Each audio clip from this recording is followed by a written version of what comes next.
So a lot of your comments talking about rest and recovery, all this bullshit. A lot of you don't get it, man. This is where you win. This is where you win right here. Wait. Come on. Come on. David Goggins trained Tony Ferguson for 1 week for his up-and-coming fight versus Paddy Pimblett at UFC 296, and Paddy Pimblett finally gave his reaction to David Goggins stepping in to train his next opponent. Former Navy SEAL David Goggins says he put Tony Ferguson through Hell Week. Today's workout started with 45 minutes jumping jack push-ups. What that is 10 4-count jumping jacks, followed by 10 push-ups for 45 minutes non-stop. All right, now we're back into the lunges. Many fighters and critics question David Goggins' training tactics, with some people believing at Tony's age, training this hard could possibly be doing more harm than good. Rafael dos Anjos would say, "I see Tony's workouts with David Goggins. Those long workouts will not help Tony's condition. It will slow him down. It could help him with some mental strength, but Tony does not need that. He's very strong mentally." Chael Sonnen would join in and say, "Elaborate, champ. I saw it too. Thought the same thing. It's helpful. Goggins had a positive effect, but Tony only has a certain amount of energy and needs to be wise. Tell me more. I want to hear what you're thinking." Paddy Pimblett would also react to David Goggins training Tony Ferguson. This is what Paddy Pimblett had to say. He's training now with David Goggins, who is kind of a marvel when it comes to endurance, will, determination. Have you seen these videos? Because they're somewhat controversial. I've seen some criticisms of these videos. Have you seen this, and what do you think? Yeah, I think it's just crazy. It's wild. You know what I mean?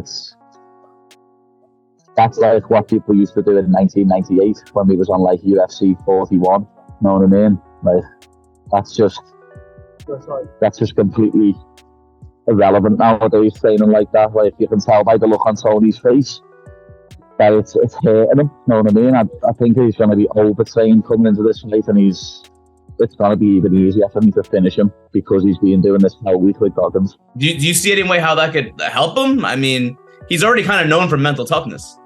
Well, the only way it helps him really is his mental toughness and his cardio, and they're two things that Tony's never ever struggled with. Tony's always had great cardio, and he's always been mentally tough. He doesn't need any more mental toughness than he's already got. I just don't understand why he's done it. Doing 9,000 lunges isn't going to help you beat me. Is David Goggins overtraining Tony Ferguson? Is this training doing more harm than good? Or is this exactly what Ferguson needs to get himself out of the hole he has found himself in? Now, David Goggins was also in Jon Jones' camp ahead of his most recent fight versus Ciryl Gane, and it seemed like that worked for Jon Jones.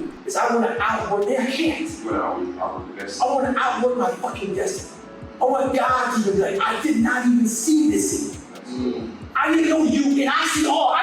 Unlike Jon Jones, Tony Ferguson is now 39 years old and has lost his last 6 fights. He lost to Justin Gaethje at UFC 249, which was really the beginning of Tony's downfall. He would then lose to Charles Oliveira, Beneil Dariush, Nate Diaz, Bobby Green. Now he will fight a 28-year-old who is undefeated in the UFC with a pro record of 20 wins and only 3 losses. Paddy Pimblett's last fight versus Jared Gordon was a very close fight. It wasn't pretty, but Paddy Pimblett did just enough to get the nod from the judges. With Father Time not on his side, I think it's safe to say this will be a tough fight for Tony Ferguson. So what do you think? Is David Goggins' training going to be effective, or does Ferguson risk overtraining, giving another advantage to Paddy Pimblett?